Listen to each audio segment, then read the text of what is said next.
Assalamualaikum warahmatullahi wabarakatuh dan salam sejahtera. Apa khabar pelajar-pelajar semua? Sihat? Ya? Sedang mengulang kaji untuk menghadapi peperiksaan akhir tahun tingkatan 4. Ya? Jadi petang ni Cikgu Suraya, iaitu subjek sejarah, akan menyampaikan tajuk iaitu bab 5, Persekutuan Tanah Melayu. Di samping cikgu menyampaikan tajuk ni, kita akan selitkan juga dengan tips ulang kaji dan juga teknik menjawab soalan sejarah. Okey. Jadi tajuk ini bab 5 Persekutuan Tanah Melayu 1948.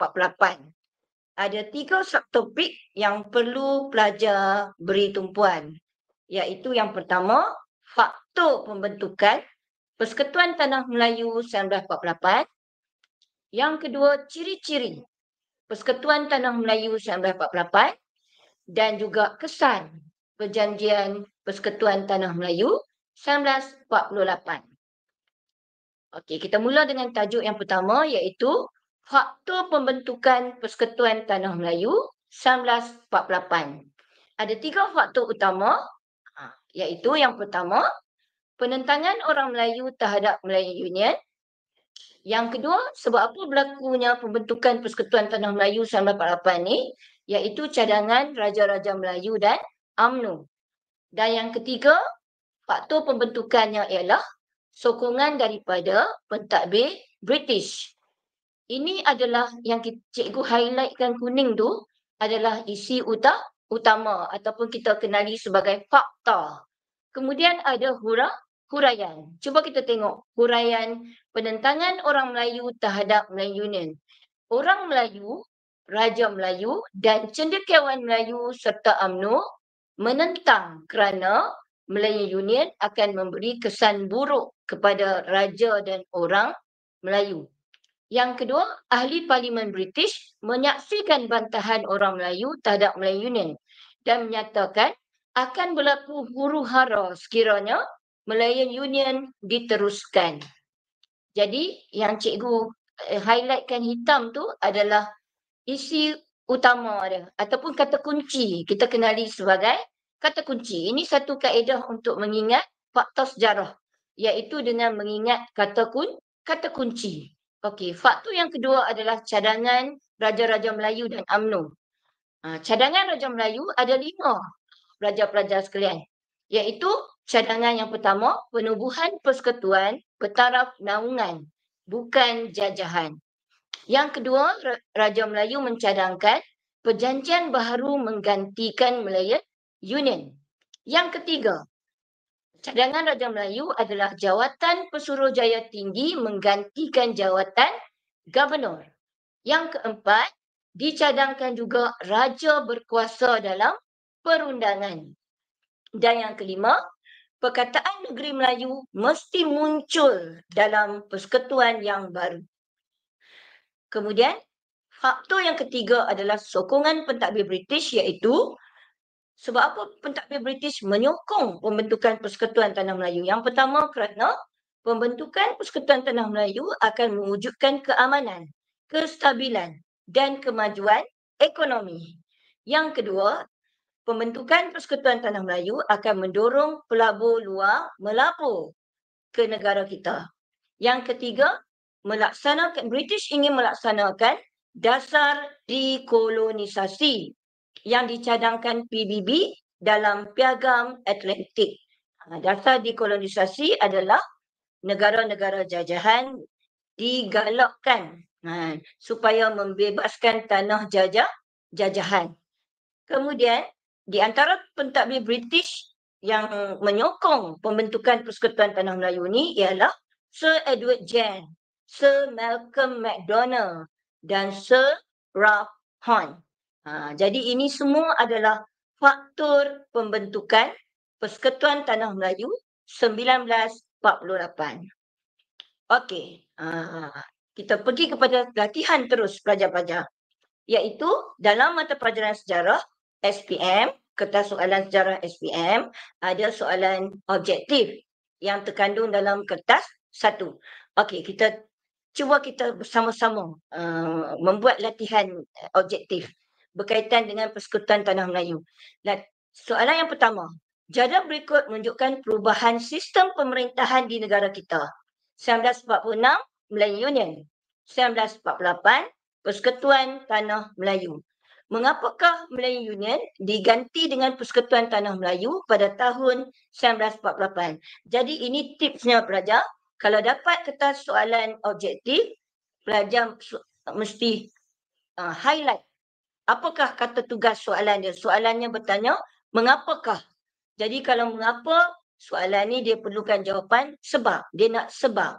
Mengapakah adalah kata tugasnya. Kata kunci, isi kandungan soalannya adalah, mengapakah Melayu Union diganti dengan Persekutuan Tanah Melayu? Okey, cuba tengok pilihan jawapan yang pertama. A, adakah kerana nak bangunkan ekonomi Tanah Melayu? Tidak. Melayu Union ditolak oleh penduduk tempatan. Betul ke pelajar-pelajar?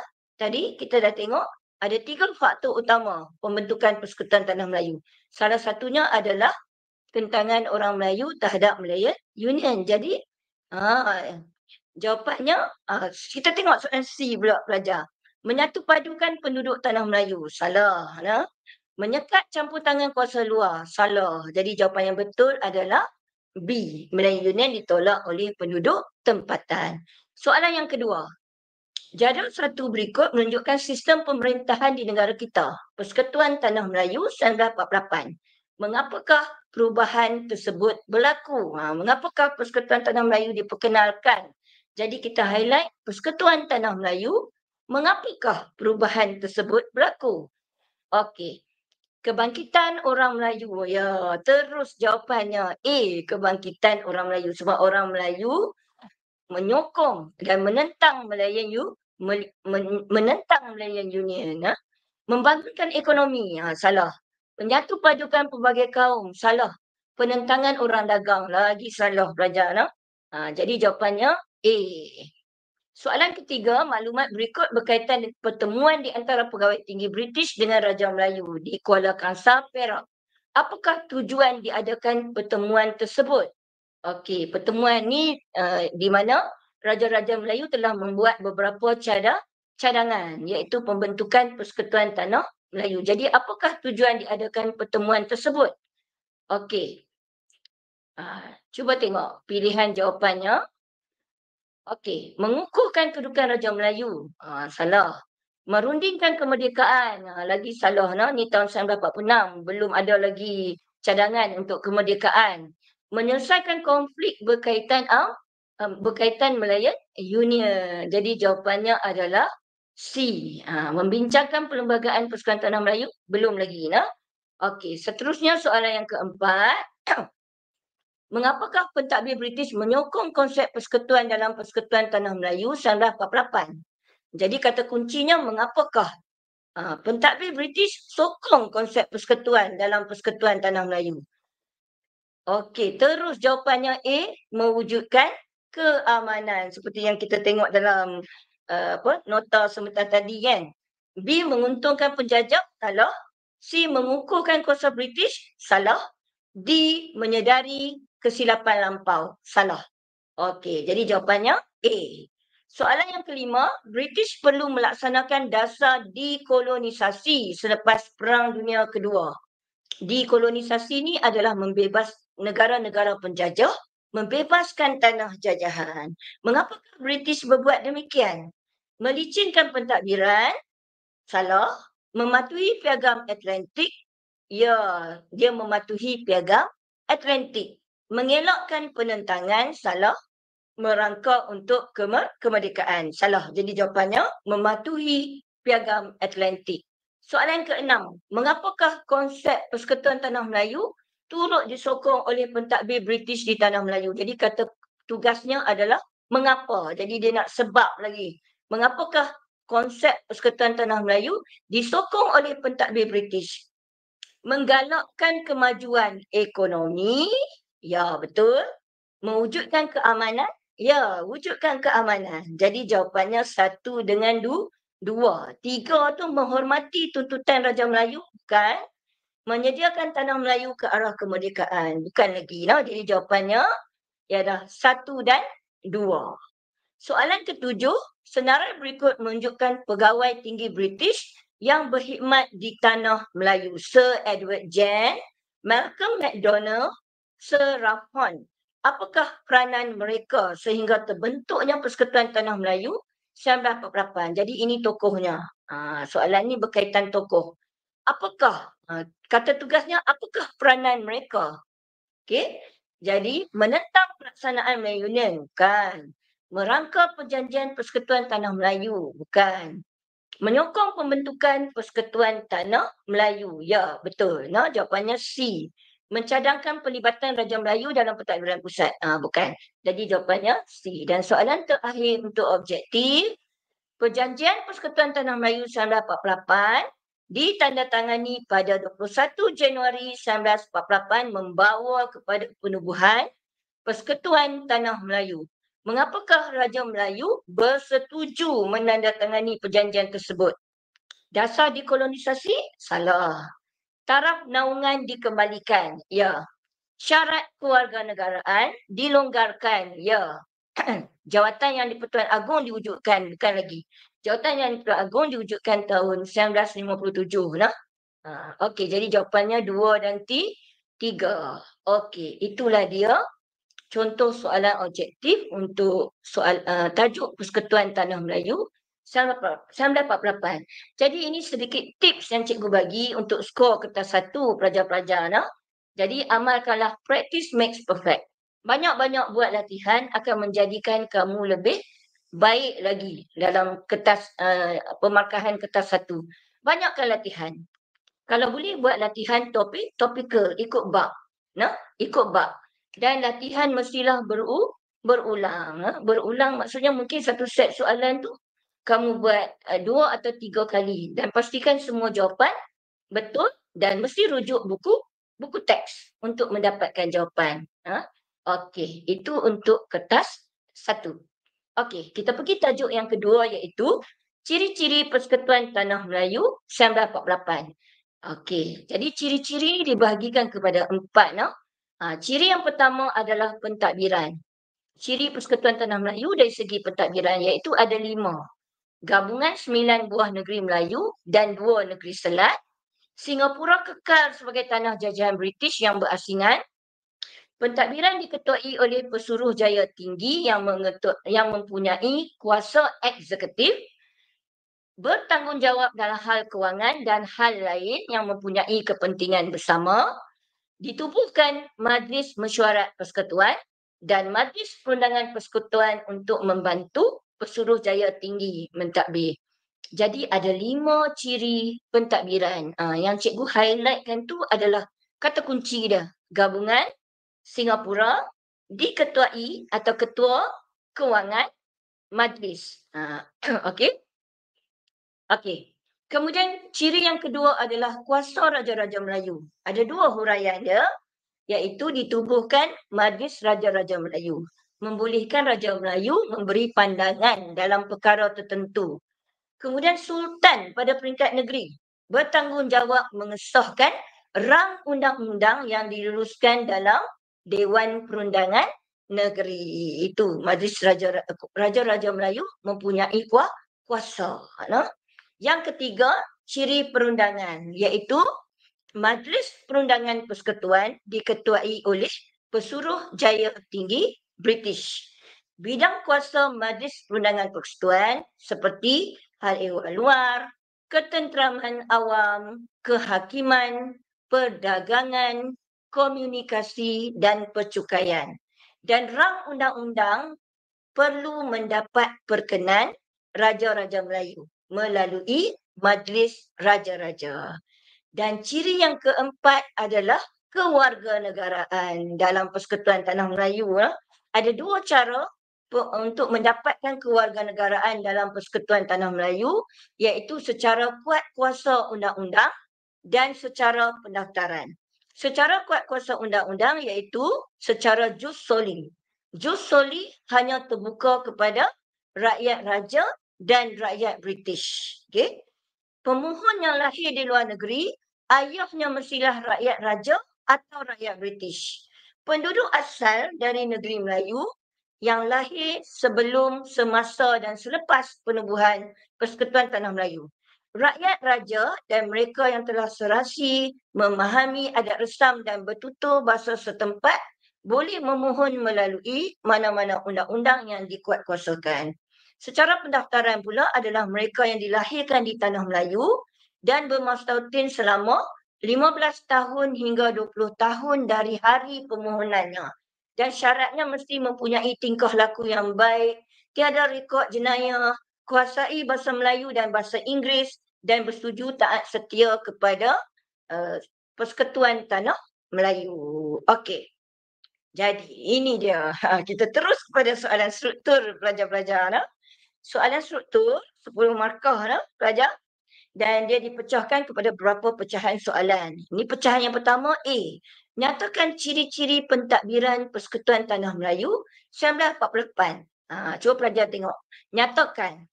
Kemudian jawapannya ada satu Roman, dua Roman. Jadi soalan ni jawapannya hanya memerlukan jawapan yang tepat, yang ringkas. Tak perlu huraian. Okey. Cuba tengok. Ini dia jawapan. Contoh jawapan ni calon pelajar yang cemerlang. Dia jawab kita nak 2 markah. Tapi dia bagi lebih daripada 2 markah. Dia tulis di bawah garisan tu. Ini contoh jawapannya. Ciri-ciri pentadbiran Persekutuan Tanah Melayu.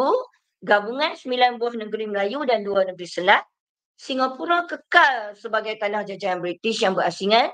Dan pelajar ni masukkan lagi 3 jawapan di bawah. Jadi dia akan dapat maksima markah dia 2 markah. Jadi pelajar yang cemerlang minta 2 bagi lebih. Tidak ada masalah.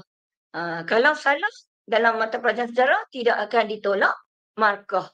Pemeriksa akan cari jawapan betul dan bagi markah pada kamu. Okey. Soalan B. Jelaskan syarat-syarat menjadi warga negara Persekutuan Tanah Melayu 1948. 4 markah. Jadi kalau soalan macam ni pelajar, pelajar mesti gunakan ayat yang lengkap, iaitu ada subjek dan predikat. Jadi mesti ambil ayat mula dari soalan, iaitu syarat-syarat menjadi warga negara Persekutuan Tanah Melayu 1948 ialah, lepas tu sambung dengan jawapan. Okey, contoh jawapan cikgu bagi. Syarat-syarat menjadi warga negara Persekutuan Tanah Melayu 1948 ialah secara kuat kuasa undang-undang 1 markah dan pendaftaran 1 markah. Permohonan secara kuat kuasa undang-undang ni pelajar ni dia hurai lepas tu sebab soalan ni dia nak 4 markah jawapannya. Jadi perlukan huraian. Permohonan secara kuat kuasa undang-undang ialah jus soli hanya terbuka kepada rakyat raja dan rakyat British. Okey. Seterusnya, pemohon yang lahir di luar negeri, ayahnya mestilah rakyat raja atau rakyat British. 1 markah lagi. Permohonan secara pendaftaran ialah mereka yang dilahirkan dalam Persekutuan Tanah Melayu dan bermastautin selama 15 tahun daripada tempoh 20 tahun dari hari permohonannya. Jadi calon ni calon yang baguslah. Dia menjawab soalan dan dia bagi lebih daripada kehendak markah. Okey, ini soalan fakta. Kita panggil dia sebagai soalan fakta. A dengan B. Maksudnya jawapannya boleh rujuk dalam buku teks. Terdapat dalam buku teks. Okey, kita tengok. Ini cikgu bagi tips macam mana nak kuasai fakta dalam mata pelajaran sejarah. Jadi pelajar-pelajar boleh bersedia untuk menghadapi peperiksaan SPM tahun hadapan. Salah satu cara yang sangat berkesan adalah mind mapping.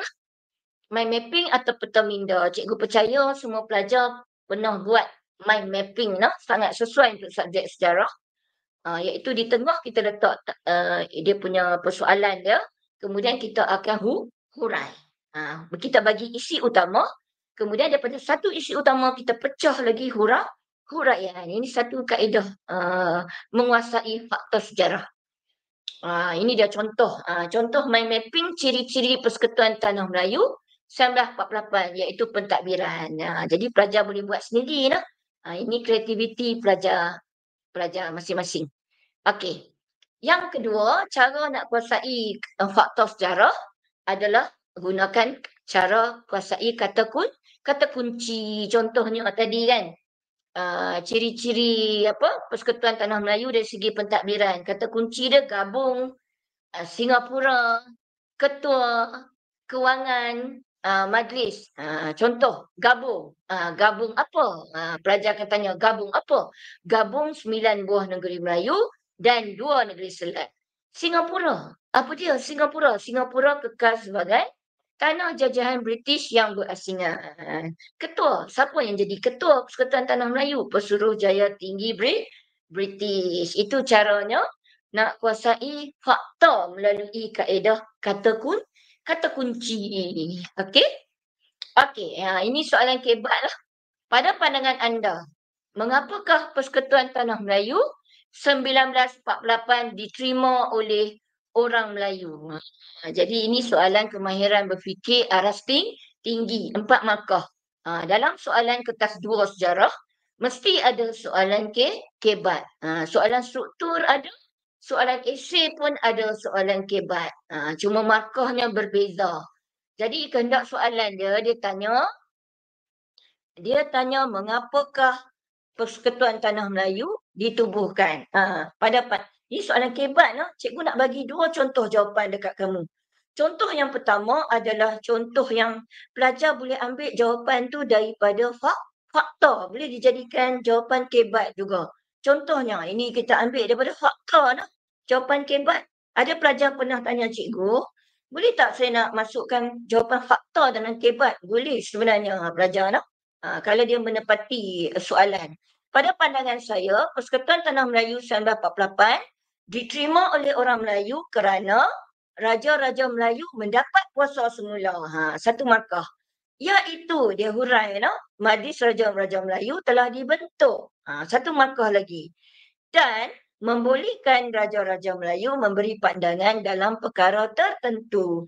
Jadi dia dapat 3 markah setakat ni. Dan jawapan ni dia ambil daripada pengetahuan dia. Fakta dalam buku teks. Boleh. Seterusnya, Persekutuan Tanah Melayu juga diterima orang Melayu kerana syarat kerakyatan telah diperketatkan. Iaitu, kerakyatan secara jus soli hanya dibenarkan untuk rakyat raja dan rakyat British. Jadi ini contoh jawapan yang soalan kebat, tapi jawapannya dia ambil dari buku teks. Ni kita cikgu panggil sebagai kebat yang tertutup lah. Maksudnya perlu pengetahuan sejarah untuk menjawab soalan kebat. Ada satu lagi contoh jawapan. Yang ni jawapannya dia lebih banyak dia bagi pandangan dia sendiri. Pada pandangan saya, Persekutuan Tanah Melayu 1948 diterima oleh orang Melayu kerana Raja Melayu mendapat kuasa semula. Iaitu Raja Melayu boleh melibatkan diri dalam pentadbiran negeri. Di samping itu, Persekutuan Tanah Melayu juga diterima oleh orang Melayu kerana syarat pemberian kerakyatan telah diperketatkan dan orang Melayu tidak merasa tergugat kedudukan mereka. Jadi ini pun bila pelajar bagi pandangan sendiri pun asalkan menepati jawapan, menepati soalan, pemeriksa akan bagi markah. Sebab dalam peraturan pemakahan untuk soalan kebat, dia ada mana-mana jawapan munasabah. Yang pemeriksa rasa jawapan pelajar tu betul dan menjawab soalan, dia akan beri markah. Okey? Okey. Ni cikgu nak bagi sikit tips menjawab soalan kebat, pelajar. Okey. Jadi cikgu cadangkan kepada pelajar, gunakanlah ini cikgu panggil sebagai smart kebat. Smart, bijak, cerdik, iaitu Dabusi dan juga budak. Cikgu rasa ada pelajar yang pernah dengar Dabus atau Dabusi, budak. Ini adalah kaedah nak memperbanyakkan jawapan kebat dengan menggunakan kata hubung. Dabusi tu, D tu adalah demi, A tu agar, B tu bagi, U tu untuk, S tu supaya, I tu iaitu. Satu lagi cikgu jumpa dalam modul Yapim perkataan mereka gunakan budak. B tu bagi, U tu untuk, D demi, A agar, K kerana, S supaya.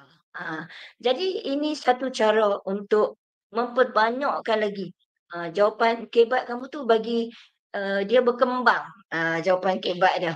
Okey, kita tengok, satu lagi, selain menggunakan dabusi dengan, budak, pelajar boleh gunakan juga ayat ni. Hal ini demikian kerana kesannya ialah, okey, cuba tengok, ini cikgu istilahkan sebagai kebat terbuka, maksudnya yang pelajar boleh bagi idea pelajar sendiri. Jangan takut untuk bagi idea nah.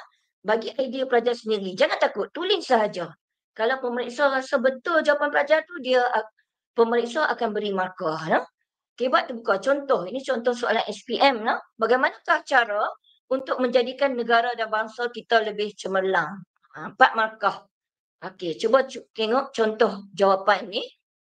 Cara untuk menjadikan negara bangsa kita lebih cemerlang, cemerlang maksudnya majulah. Termasuklah rakyat perlu berusaha mencuburi bidang baharu.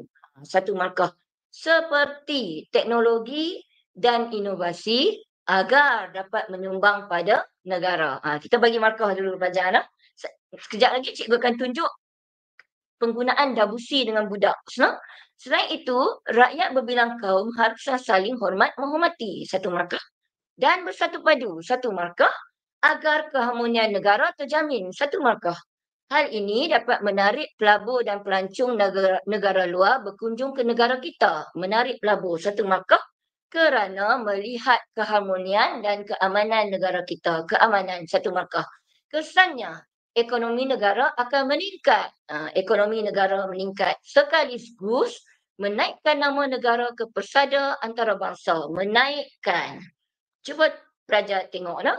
Yang cikgu bulatkan ni adalah dabusi nah. Pelajar ni gunakan dabusi seperti, agar, untuk menambahkan markah nah. Kemudian agar, hal ini dapat, hal ini demikian, hal ini dapat. Dan kerana, kesannya, dia buat rumusan kesannya. Sekaligus ni boleh dipakai untuk menambahkan markah kebat. No? Okey, pelajar tengok. No? Ini bagaimana penggunaan dabusi, budak dan hal ini demikian kesannya dapat menambah markah. Jadi pelajar cuba biasa-biasakan gunakan dabusi, budak, hal ini demikian kesannya. Ini akan menyumbang kepada markah pelajar. Okey, kebat yang tertutup yang cikgu tunjuk contoh ni, kebat yang pelajar perlu ada pengetahuan sejarah.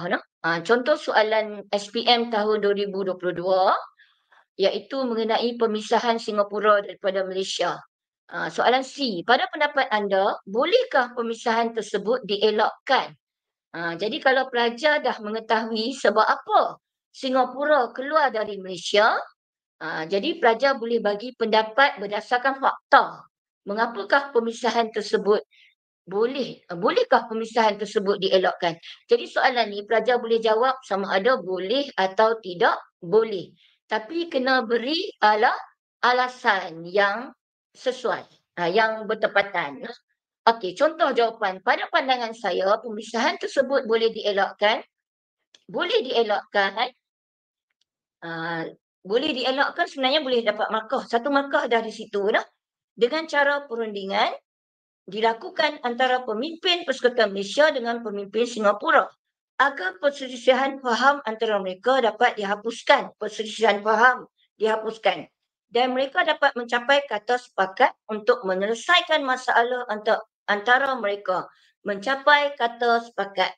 Hal ini demikian kerana sikap bertolak ansur antara pemimpin akan menghasilkan perdamaian antara mereka. Kesannya, pemimpin Persekutuan Malaysia akan aman dan damai. Bukan kesannya, Persekutuan Malaysia akan aman dan damai. Okey, aman dan damai pun dapat. Okey, seterusnya pemisahan tersebut dapat dielakkan dengan cara pemimpin Singapura tidak mencetuskan perkara sensitif di kalangan rakyat berbilang kaum serta menjaga sensitiviti antara kaum agar perpaduan kaum dapat dicapai.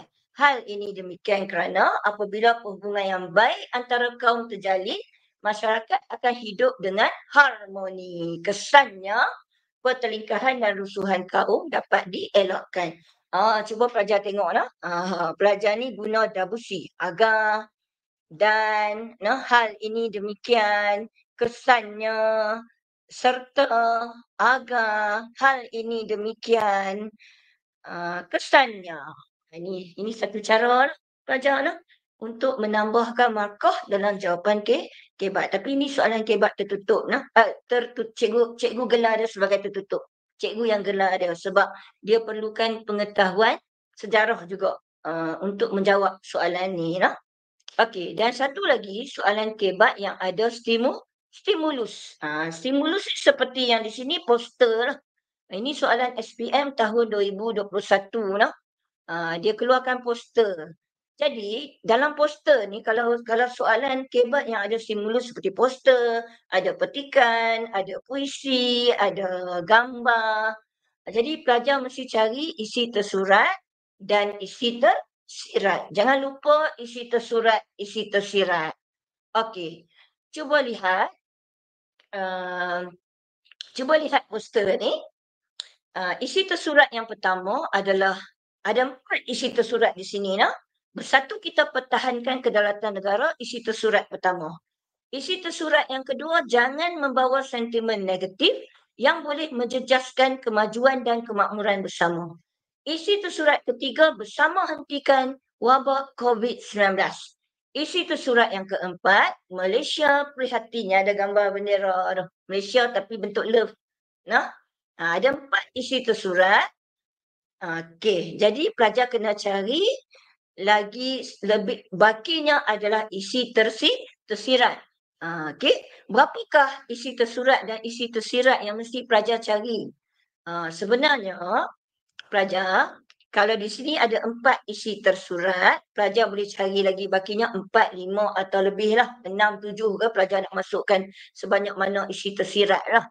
Okey, tapi sekurang-kurangnya, ini syarat dia lah. Sekurang-kurangnya ada 1 isi tersurat atau 1 isi tersirat. Barulah dapat maksimal 8 markah. Katalah bagi 7 isi tersurat, 1 isi tersirat. Pelajar boleh dapat 8 markah. Tapi janganlah bagi 1 isi tersirat saja, bahaya. Okey, bahaya. Jadi pelajar bagilah lebih lagi isi tersirat. Okey, cuba kita lihat contoh jawapan. Kita lihat contoh jawapan. Okey, mesej. Jadi cikgu ulang tunjuk lagi nah. Kita kena ambil ayat mula dari soalan. Apa soalan dia? Huraikan mesej yang terkandung dalam poster tersebut. Jadi kita ambil ayat mula dari soalan, mesej yang terkandung dalam poster tersebut. Ini contoh jawapan lah. Memberitahu kita supaya sentiasa bersatu padu demi mempertahankan negara kita daripada ditindas. Jadi isi tersurat di sini adalah memberitahu kita supaya sentiasa bersatu padu. Daripada demi mempertahankan negara kita daripada ditindas tu isi tersirat. Isi tersirat dan dia gunakan dabusi iaitu demi. Hal ini demikian supaya kita menjadi lebih aman dan sejahtera. Dapat 1 markah lagi kat situ. Perenggan yang pertama ni pelajar menceritakan mengenai yang bersatu padu tu. Okey.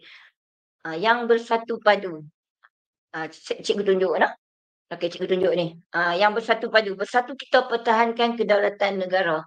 Okey, jadi perenggan yang pertama, pelajar bagi 1 isi tersurat, 2 isi tersirat. Isi tersurat memberitahu kita supaya sentiasa bersatu padu. Demi mempertahankan negara kita daripada ditindas adalah tersirat. Hal ini demikian supaya kita menjadi lebih aman dan sejahtera pun tersirat. Selain itu, rakyat perlulah prihatin. Ini tersurat. Dengan segala perkara yang berlaku dalam negara. Hal ini demikian untuk mewujudkan rasa cinta akan negara. Cinta akan negara tersirat. Dengan itu, negara akan sentiasa berkembang dan maju semasa. Ini tersirat. No? Jadi dia bagi satu tersurat, dua tersirat. Okey. Selain itu, kita hendaklah menyemarakkan lagi semangat perpaduan dalam negara. Pelajar ni dia ulang balik isi tersurat yang pertama. No? Semangat perpaduan. Tapi dia tak dapat markah dekat semangat perpaduan sebab dia ulang. No? Ini kerana negara yang makmur dan berdaulat adalah negara yang mempunyai rakyat yang saling hormat, menghormati. Dia dapat dekat hormat, menghormati. No? Okey, jadi dia dapat dua tersirat dekat sini. Dua tersirat.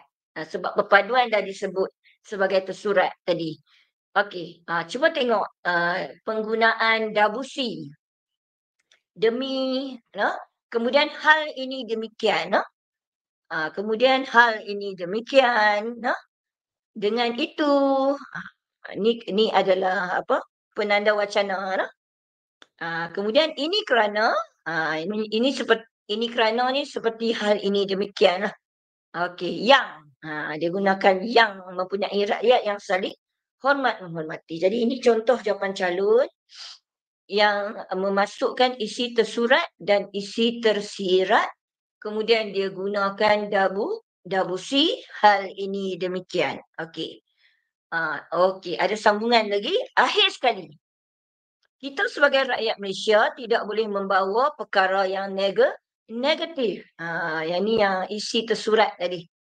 Tidak boleh menyebarkan sentimen negatif.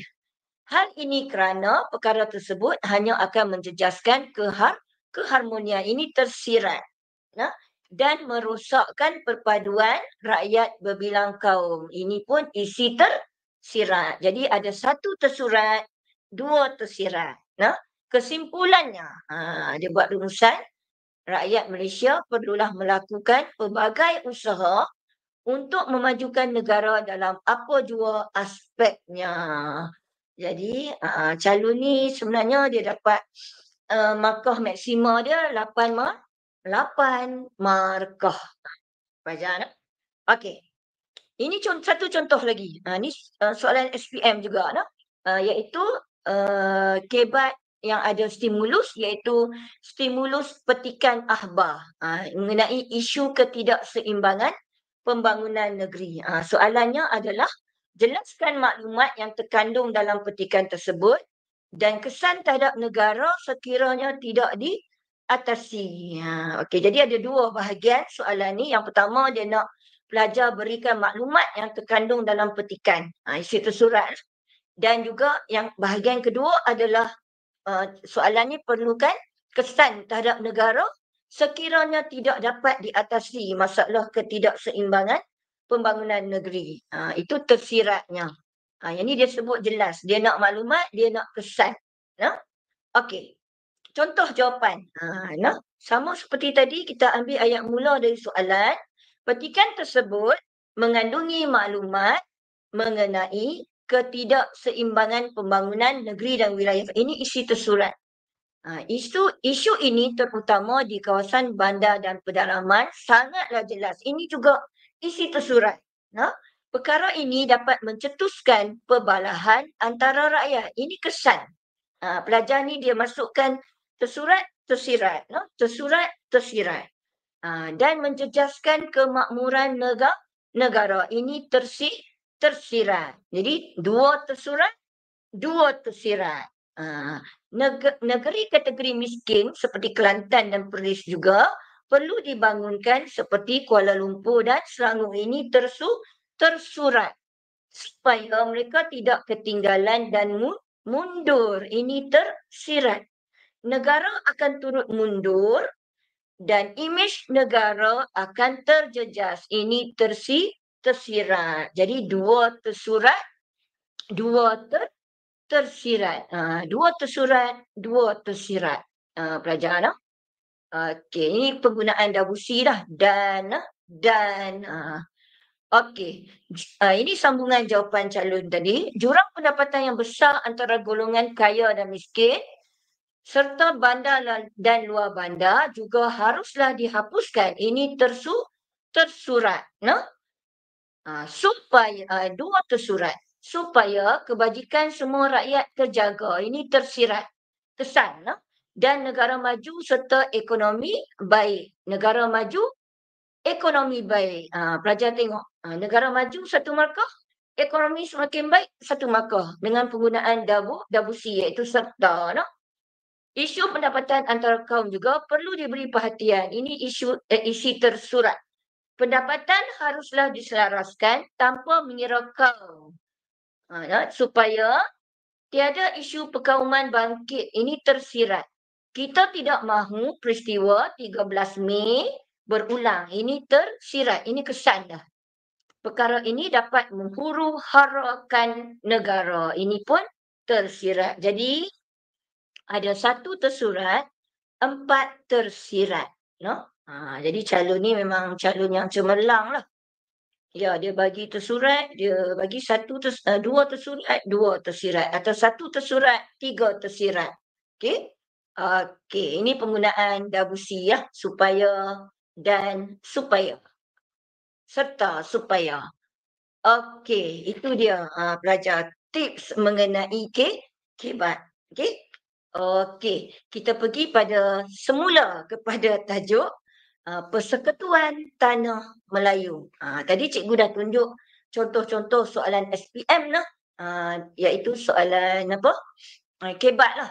Iaitu kebat yang secara terbuka, kebat yang kita panggil sebagai perlukan pengetahuan sejarah pelajar, boleh membantu pelajar menjawab, dan juga kebat yang ada stimulus. Jadi pelajar, cikgu nak pesan, soalan kebat, pelajar jangan tinggal, jangan tak jawab, sangat reti. Sebab kita buat analisis daripada 100 markah kertas 2 tu, 40 markah dia datang dari soalan kebat. Dan jawapannya pula dia perlukan pelajar berfikir. Beri idea pelajar. Jangan takut untuk tulis jawapan pelajar. Ada pelajar dia tak confident, dia tak yakin dengan jawapan dia. Sedangkan jawapan dia tu betul. Jadi rugilah kalau dia tak tulis. Jadi daripada tak tulis, pelajar mesti tulis jawapan. Tulis jawapan. Pemeriksa yang akan tentukan betul atau salah. Okey, yang terakhir subtopik hari ini adalah kesan penubuhan Persekutuan Tanah Melayu. Ada 4 kesan penubuhan Persekutuan Tanah Melayu, iaitu mengembalikan kedudukan Raja Melayu melalui yang atas ni adalah yang atas tu, tajuk atas tu adalah isi utama lah. Mengembalikan kedudukan Raja Melayu, iaitu huraiannya melalui penubuhan Majlis Raja. Dan Raja perlu dirujuk terhadap perkara dalam bidang kuasa kerajaan persekutuan. Kesan kedua adalah menjaga kedudukan istimewa orang Melayu, iaitu dalam Persekutuan Tanah Melayu diiktiraf hak istimewa orang Melayu dan kepentingan sah kaum lain. Kesan yang ketiga adalah membuka ruang kewarganegaraan, iaitu membuka ruang kepada orang bukan Melayu menjadi warga negara. Orang Melayu pula diiktiraf sebagai penduduk asal dan diberikan kedudukan istimewa. Dan kesan keempat penubuhan Persekutuan Tanah Melayu ialah mewujudkan kerjasama kaum, iaitu daripada Persekutuan Tanah Melayu ni telah timbul idea untuk menubuhkan Jawatan Kuasa Hubungan Antara Kaum ataupun CLC untuk mewujudkan kerjasama antara kaum di negara kita. Dan Persekutuan Tanah Melayu berjaya memupuk persefahaman antara pemimpin pelbagai kaum. Jadi di sini cikgu nak tunjuk satu contoh soalan esei. Pelajar semua tahu kan, satu soalan esei 20 markah. Dan contohnya ada 3 pecahan yang cikgu beri di sini. 6 markah, 8 markah, 8 markah. Dan selalunya soalan kebat dalam esei jumlah markahnya adalah 8. Okay? Yang A dengan B tu soalan fakta. Dan kadang-kadang ada soalan esei yang B dengan C-nya adalah kebat. Mungkin kebatnya satu soalan esei sampai 16 markah. Yang tu memang pelajar jawablah soalan yang yang markah kebatnya tinggi lah. Itu akan memberi peluang kepada pelajar untuk dapat markah yang banyak lah. Okey, ini contoh soalan iaitu jelaskan faktor pembentukan Persekutuan Tanah Melayu lah. Faktor pembentukan. Jadi macam soalan struktur tadi lah pelajar. Jawab mesti ayat yang lengkap. Tak boleh buat tanda dash no. Dalam sejarah tak boleh buat tanda dash. Tak boleh mula ayat dengan supaya, kerana, tak boleh mula dengan kata hubung. Tak boleh mula dengan kata kerja. No? Melakukan ke, membuat ke, tak boleh. Dia mesti ada subjek, ada predikat. Sebab kalau pelajar buat macam tu, ada pemotongan markah akan dilakukan oleh pemeriksa, iaitu satu isi setengah markah. Nah, jadi kita tak nak pelajar hilang markah kerana kesilapan teknikal. Ini contoh jawapannya. Faktor pembentukan Persekutuan Tanah Melayu 1948 ialah penentangan orang Melayu terhadap Melayu Union. Iaitu orang Melayu menganggap Melayu Union akan memberi kesan buruk kepada raja dan orang Melayu. Nah? Jadi itu dia. Seterusnya, ahli Parlimen British menyaksikan bantahan orang Melayu terhadap Melayu Union. Satu markah. Dan menyatakan akan berlaku huru hara sekiranya Melayu Union diteruskan. Jadi 4 markah. Okey, terus. Sejarah ni dia, orang putih kata direct to the point. Terus jawab. Tak perlu buat pendahuluan ke. Dia direct to the point. Okey. Faktor seterusnya ialah cadangan Raja Melayu iaitu penubuhan persekutuan bertaraf naungan bukan jajahan. Serta perjanjian baru menggantikan Malayan Union. Akhirnya ialah sokongan pentadbir British. Sokongan pentadbir British seperti Sir Edward James yang menyatakan bahawa penubuhan Persekutuan Tanah Melayu akan mewujudkan keamanan, kestabilan dan kemajuan ekonomi serta mendorong pelabur luar melabur. British juga ingin melaksanakan dasar dekolonisasi yang dicadangkan oleh PBB dalam Piagam Atlantik. Jadi ini contoh jawapan untuk soalan esei, fakta. Soalan B pun soalan fakta, iaitu kesan. Kesan pembentukan Persekutuan Tanah Melayu 1948. Ini contoh jawapan. Dia nak 6 markah kan. Jadi pembentukan Persekutuan Tanah Melayu 1948 telah meninggalkan kesan kepada negara kita.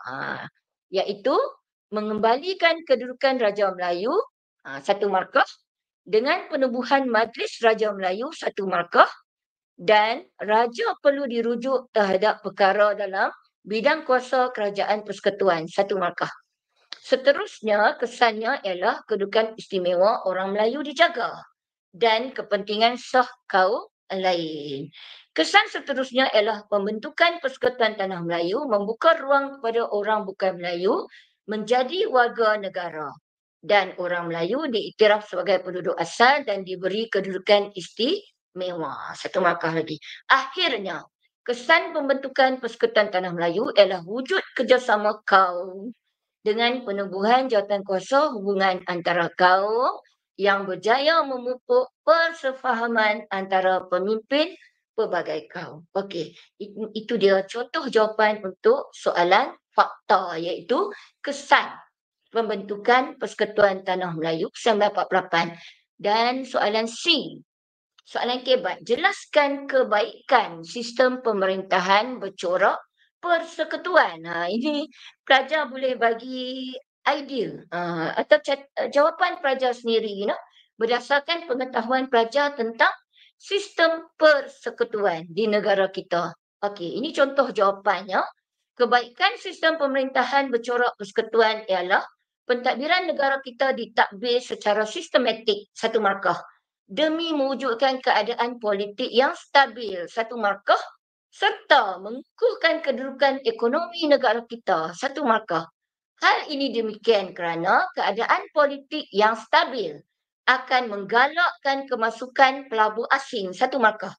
Kesannya ialah pelabur asing akan membuka lebih banyak peluang pekerjaan kepada rakyat negara kita sekaligus menambah pendapatan penduduk negara kita. Pelajar ni gunakan Debussy.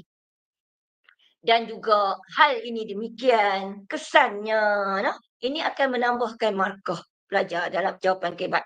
Kebaikan seterusnya ialah sebab soalan esei ni, kebat esei ni 8 markah pelajar nah. Jadi kalau boleh buat 2 set jawapan ataupun 3 set jawapan pelajar nah. Kebaikan seterusnya ialah wujud agihan kuasa antara kerajaan pusat dan kerajaan negeri dalam hal tertentu demi memastikan penyelarasan kerja antara kerajaan tersebut. Kesannya, wujud kepuasan hati antara pemerintah pusat dan negeri dan kerjasama yang baik terjalin antara pemerintah menyebabkan pentadbiran menjadi lancar. Jadi pelajar ni, dia menggunakan Debussy, budak. Hal ini demikian kesannya yang menyebabkan markah kebat yang diperolehinya memang maksimal lah. Cuba pelajar kira berapa? Ada 10 atau 11, melebihi 8 markah. Jadi calon ni dapat markah maksima untuk jawapan kebat dia. Okey. Jadi pesanan cikgu kepada pelajar untuk mata pelajaran sejarah ni, okey, untuk kertas 1 perlukan banyak latihan. Okey, perlukan banyak latihan. Latihan yang berulang untuk pelajar tingkatan 4, cikgu nak pesan supaya kamu bersedia lebih awal lagi lah. Bersedia lebih awal maksudnya latihan kertas 1 ni sepatutnya dibuat secara topikal. Iaitu kalau kamu dah habis bab 1, perlu buat latihan kertas 1. Dan dia berulang. Berulang maksudnya latihan kertas 1 ni boleh buat 3 hingga 4 pusingan. Maksudnya pusingan pertama rujuk buku teks. Boleh rujuk buku teks. Cari jawapan dalam buku teks. Pastikan semua jawapan betul. Pusingan yang kedua tu tak perlu rujuk buku teks lah. Cuba buat sendiri soalan yang sama. Cuba kira berapa yang salah. Kemudian pusingan yang ketiga, buat sekali lagi soalan yang sama. Pastikan semua betul. Practice makes perfect. Jadi pelajar yang banyak buat latihan kertas 1, apabila dia masuk Dewan Peperiksaan, dia akan rasakan bahawa kertas 1 ni sangat mudah sebenarnya sebab dia dah banyak buat latihan, mungkin beribu-ribu soalan. Mungkin dia jumpa soalan yang dia pernah buat sebelum ni. Jadi ni akan membantu. Jadi siapa rajin, dia akan dapat untuk kertas 1. Siapa yang rajin buat latihan. Jadi cikgu cadangkan kepada pelajar tingkatan 4, bersedialah daripada awal lagi. Nanti selepas habis peperiksaan akhir tahun tingkatan 4, boleh buat ulang kaji dah. Untuk yang tingkatan 4, buat latihan kertas 1 banyak-banyak. Satu lagi untuk kertas 2, pesanan daripada cikgu, kertas 2 ni ada 2 bahagian. Kalau kertas 2 ni, soalan struktur dan soalan esei. Soalan struktur, dia dengan esei ni pula, dia pecah kepada fakta dengan kebat. Fakta tadi cikgu dah bagi dia punya tips dah. Macam mana cara nak kuasai fakta. Sebab selalunya pelajar yang kita jumpa, dia akan kata susah nak ingat fakta. Sebenarnya bukan, yang penting sekali dalam sejarah, bukan kamu hafal. Kamu mesti faham dahulu. Kronologi ataupun urutan peristiwa dalam buku teks sejarah kamu.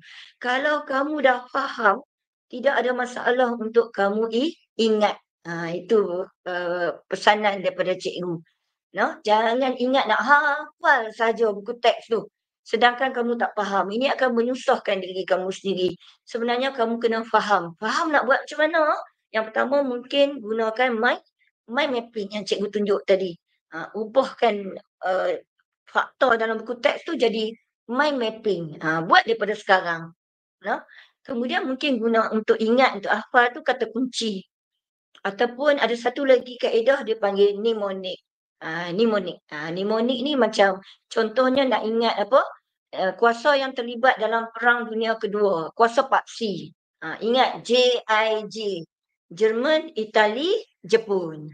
Kemudian kuasa bersekutu kan, ada 4 kan. BPRA, Britain, Perancis, Rusia, Amerika Syarikat. Itu cara nak gunakan mnemonic untuk menghafal. Okey, kemudian kebat. Tadi tips dah cikgu bagi dah. Penggunaan Debussy, budak, kemudian kataan hal ini demikian, kesannya. Dan jangan hafal. Kebat ni tak boleh hafal. Kebat dia perlu kamu faham soalan. Faham soalan dan menjawab soalan yang disoal lah dengan menggunakan kamu punya kemahiran sebelum ni, yang dah buat latihan sebelum ni, gunakan untuk menjawab dalam peperiksaan.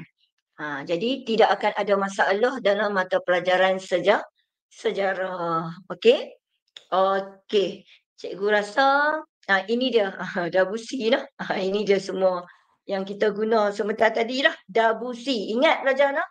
Debussy. Budak. Hal ini demikian.